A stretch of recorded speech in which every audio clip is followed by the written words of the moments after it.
go, make my body go, make our bodies high.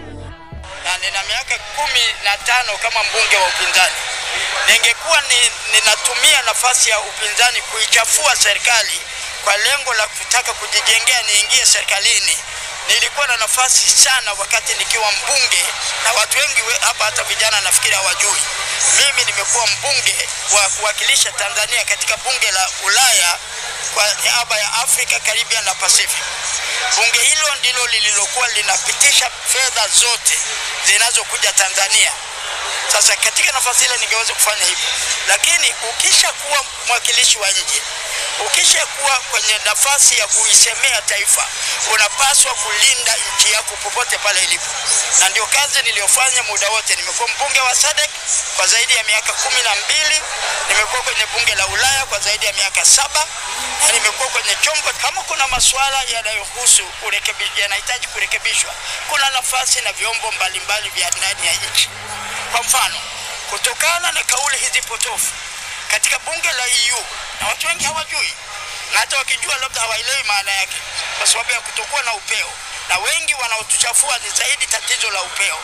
Tumehukumiwa kwenye bunge la EU pepo wala kuulizwa. Na mjue madhara ya kuhukumiwa kwenye bunge, maana dunia nzima imetangaziwa Tanzania haifai.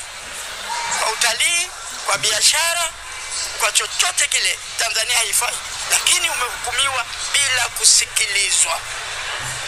Sasa wangejua Watanzania wenzangu hao sembuse, wangekuwa na dhamira ya kuipenda taifa lao, kupenda watoto wao, kupenda wazazi wao, ambao kwa hukumu tuliopewa tumekosa vitu vingi, wasingefanya makosa ya namna hiyo. Kwa naomba tu niweke mkazo wa aina hiyo. Lakini la pili, wenzetu tunakoishi, na wao usifikiri wana madosari, wana makasoro makubwa sana. Kuna nchi moja mimi nakotoka, ina kitu kinaitwa mandatory sterilization mpaka miaka 10 iliyopita. Kuna haki ya binadamu kubwa zaidi ya hiyo. Na labda hata hamjui maana ya mandatory sterilization. Mandatory sterilization ni kuhasi. Nchi hizo zilikuwa na mandatory sterilization kwenye sheria yao mpaka 2011. Lakini leo watatuambia kwamba sisi tunakosa haki za binadamu. Haya mambo ya mchakato wenzetu walianza miaka zaidi ya 500 iliyopita. Na ilipopita kwenye miaka 500 wana processes walipitia. Na sisi watupe nafasi tujiandae, tupitie kwenye michakato mbalimbali. Huko mbele ya safari wa Tanzania wana maamuzi yao wenyewe kama nchi huru. Mimi nakushukuru kwa jinsi ulivyoiweka, lakini kwa kifupi sana kwanza niseme kwamba swala la industrialization ni mduara. Swala la viwanda ni mduara. Unapotaka kwenda kuweka viwanda una nini? Maana viwanda vya msingi lazima katika nchi kama ya kwetu vianzie kwenye kilimo, ili uende kufanya kitu kinachoitwa value addition. Sasa hivi tunalima sisi alizeti, lakini alizeti yetu inaenda kutengenezewa nje. Watu wa nje ndio wanaopata ajira kwa watu wao, kwa sababu wanachukua hapo wanaenda kutengeneza mafuta ya kupikia, lakini alizeti inatoka kwetu.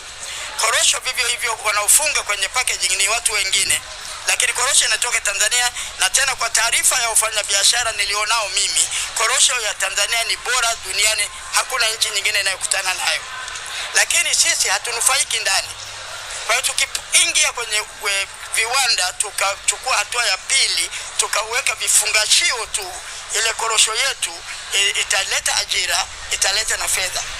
Lakini kwa sasa sisi vitu vyetu vinaenda kutengeneza ajira kwa mtu mwingine. Kwa hiyo sisi mazao yetu mengi ni kilimo.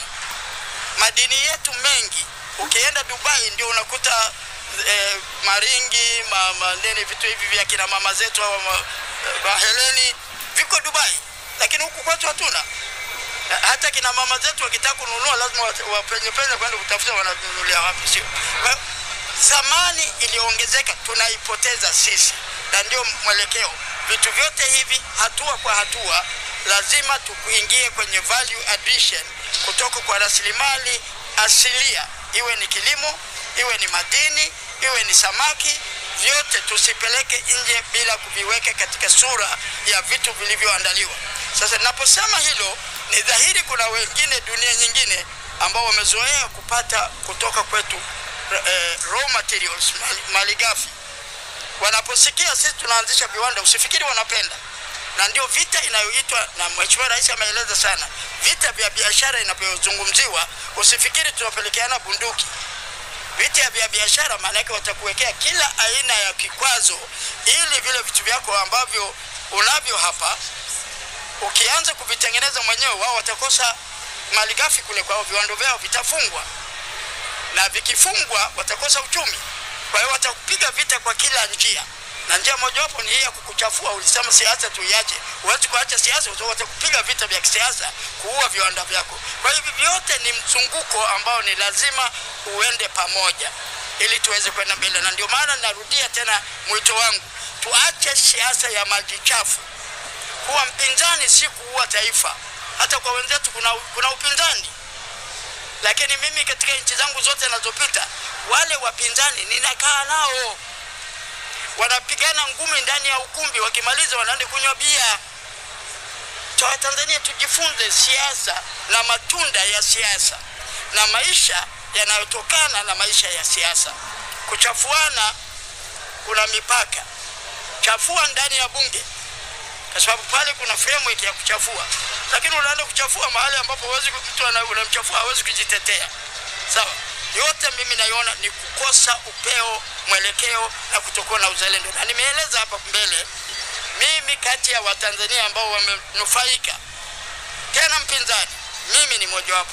Nimekaa kwenye bunge la Ulaya kwa miaka 5 na bunge lile ndio lililokuwa linaleta hela Tanzania, na mimi nikawa kwenye chombo cha maamuzi, ile bureau. Kwa hiyo ningeweza kuzuia kwa miaka yote toka mwaka 1997 kwenye bunge la Ulaya, na nimekaa mpaka 2002. Kwa ningeweza kuzuia fedha zile zote zisije, kwa sababu hali yetu ni mbaya. Lakini mimi nikiwa kule, mimi ni Tanzania, mimi sio mpinzani. Kwa hiyo nikikaa pale napiga kelele, kila kitu kinachopatikana duniani kije hapa kwa manufaa ya baba yangu, mama yangu, shangazi yangu, mjomba wangu na taifa hili katika ujumla wake. Kwa hiyo siasa huwezi kuitenga, lakini mduara huu ni lazima tuuelewe ili tuweze kunufaika na mapato yanayotokana na rasilimali. Mkutano huu ni wa kihistoria na umefanikiwa kwa kiwango kikubwa sana, jambo ambalo ni sifa kwa taifa letu, kwa Watanzania wote katika ujumla, na Mheshimiwa Rais Dr. John Pombe Magufuli yeye binafsi kama kiongozi mkuu wa nchi yetu. Kufanya mkutano wa namna hii na kuleta nchi zote na kufanya maazimio makubwa kama yalivyotokea hapa ni jambo la kihistoria. Na mimi nafikiri tumefungua milango mingi ambayo hatukuwa nayo. Kiswahili imefungua milango mipya ya biashara na mahusiano ya jamii, lakini vile vile hii dhana na hasa somo kubwa ambalo ndio mada kubwa ya mkutano juu ya uwekezaji na biashara na viwanda, mimi nafikiri hii ndio kitu ambacho ndio Tanzania ya sasa na Tanzania miaka ijayo inahitaji, kwa sababu hakuna nchi duniani imeendelea bila kuingia katika viwanda. Hakuna nchi duniani imeendelea bila kuwa na viwanda.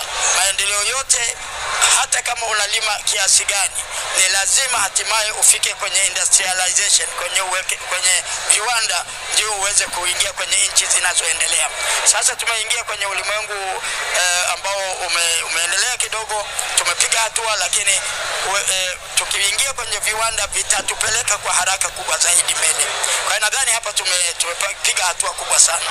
Lakini la tatu ambalo nafikiri tumelipata, unaona jinsi viongozi wetu wa kanda wanavyoshikamana.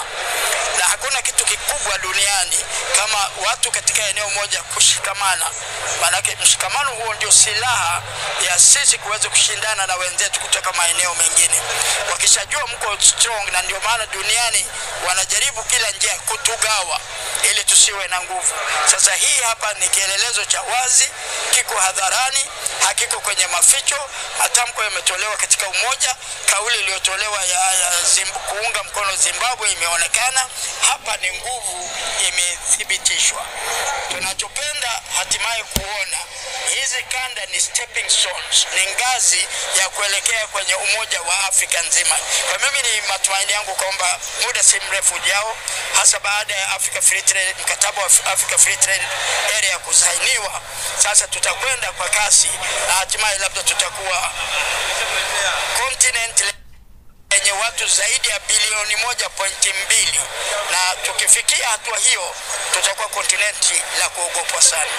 Nampongeza kwanza mwenyekiti, lakini Watanzania tuko nyuma yake, na sisi mabalozi ambao wametuteua tuko kwa kasi kubwa sana katika economic diplomacy, na tunataka kumhakikishia kwamba tutampa support yote anayohitaji katika kipindi chake chote cha wenyekiti.